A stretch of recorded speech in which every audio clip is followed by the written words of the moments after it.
Staying with us, so it may be inevitable that during the process of cooking and family gathering, there may be some domestic hazards from being too excited, drunken, and also careless. Our guests will be giving us some safety precaution tips to ensure mental alertness during this season. Let's welcome with us. She's a safety, health, and environmental professional. Agarese Lucia Onigese. Good morning. How you doing? Good morning. Thank you very much for having me. Sorry, we had a bit of technical issues, so I'd like to just go right into it. How do we ensure safety, especially during this season where we're having lots of family and kids around? Okay, thank you very much for having me on the show. I'm excited to be here.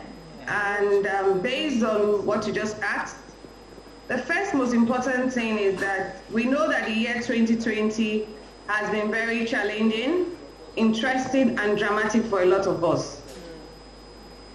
At the beginning of the year, we made plans, we had goals, and we had a lot of things we wanted to do. For us to be able to ensure that at the end of the year, when typically we'll be having stock taking of what we've achieved for the year, a lot of us are having mental health issues in terms of psychological and emotional drain on us with thoughts of not having to achieve what we have set out to do. One of the main things we need to know is that we need to be just happy and celebrate being alive, staying alive. So in terms of that, we need to ensure that our mental health is very critical, especially with the children around us at this time of the Yuletide season. So the first thing is, first, we need to ensure that our homes are hazard-proof. Some time ago on the show, they talked about hazards in the home, in terms of safety in the home. Most importantly, the second thing is how to ensure that your mental health is alert, especially with the children. First and foremost is, I'll give some tips now. First and foremost is communication. Communicate your feelings. Let your children be able to communicate their feelings to you. People have different feelings at this time of the year. People have gone through losses. Kids have been enclosed in the homes. Some have not been able to go to school the way they normally go to school. They've had a lot of changes. Be open to them, allow them to communicate their feelings, whatever they are feeling, and also be there for them to be able to ensure that they can communicate freely with you. The second one is spend quality time. I know that sounds funny because throughout this year, we've been able to spend a lot of quality time. But being just 10 days to the end of the year, there's a lot of pressure coming from people to be able to meet up for the year. But still take out time, especially during this Christmas season for children. Spend quality time with them. Create the Christmas experience for them in the home. In as much as we've gone through a lot during the year, try to still create that Christmas experience. Engage them in activities in the home, like setting up the Christmas tree, putting up decorations. Create that Christmas spirit around them because Christmas is meant to be a happy season. So that is very critical. Another thing is eating healthy, eating and drinking healthy. We know that during this Christmas season, there's a lot of eating of junks and things like that. Make sure they are also eating healthy. Include fruits in their diet. Include things like that. Engage them in exercise. It's also important. Exercise can be fun. So try and create exercise environment. Have a timetable or a slot during the day for exercise. There are a lot of online exercises that children can get involved in. For those that are religious, prayer and meditation is key, especially at this time. People draw a lot of strength from prayer and meditation. Then charity.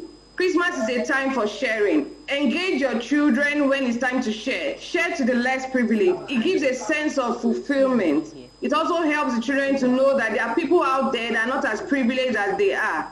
So it's important for us to be able to engage in some of these tips, some of these activities to get the children engaged, to also improve their mental alertness during this time. Go ahead. All right, so there's an assumption that most people will be home this period, but we'll be home for a long time and most people are actually working this period.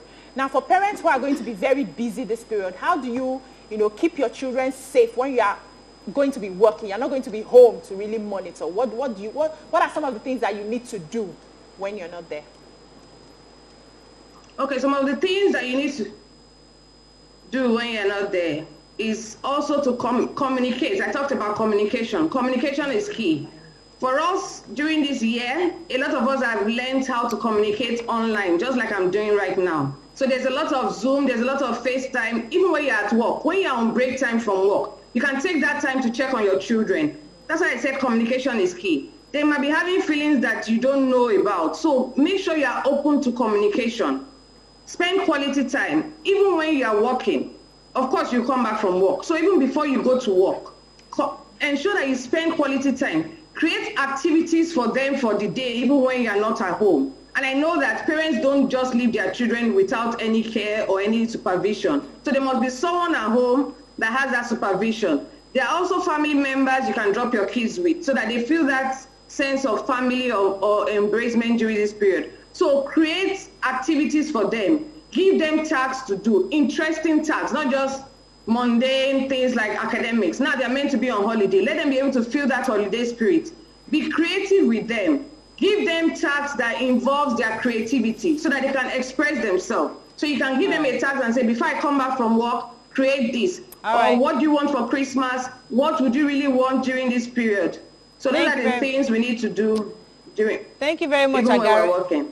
Thank you very much, Agara. I know it's for the short time, but we'll definitely bring you back at some time to give us more holiday tips. It's really, we're really short of time to this morning. Thank you. We've been speaking with Agarese Lucia Onigese. She's an environmental professional. Right. So, ladies, we have to wrap up the show. But as we said earlier, we've picked our Secret Santas. Yes. And in the joy of the season, we're going to try to get gifts for each other. And whoever you pick, please be very creative. Use your 3,000 naira wisely and creatively. Because whoever gets it, I need that gift. Whoever gets it will definitely get something special. That's all we can say. Yeah. Thank you so much for reminding us. Yeah, woo! TVC won the TV station of the year. How did you forget that? Congratulations to us. All the programs on TVC, all the journalists hangouts, the breakfast shows, Wake Up Nigeria, Entertainment Splash, us. Yes, There are a whole lot of other shows. Thank you. Well, congratulations to all of us. We've done a great job. It's good to end the year for in this kind of 2020. band. Fantastic. Yeah. Okay, that's all we can take. See you tomorrow. Bye for now.